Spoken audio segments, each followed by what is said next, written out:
আজি নেতাজী সুভাষ চন্দ্ৰ বসুৰ জন্ম জয়ন্তী।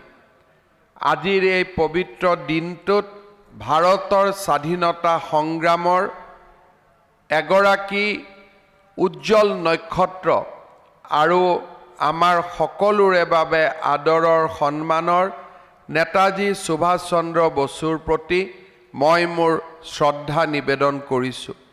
ভাৰতৰ স্বাধীনতা আন্দোলনত নেতাজী সুভাষ চন্দ্ৰ বসুৱে আগবঢ়োৱা অতুলনীয় ভূমিকাৰ কথা আজি আমি সকলোৱে গভীৰ কৃতজ্ঞতাৰে সৈতে স্মৰণ কৰিছোঁ। নেতাজীৰ আদৰ্শই নতুন প্ৰজন্মক সদায়ে প্ৰেৰণা দি থৈ যাওক।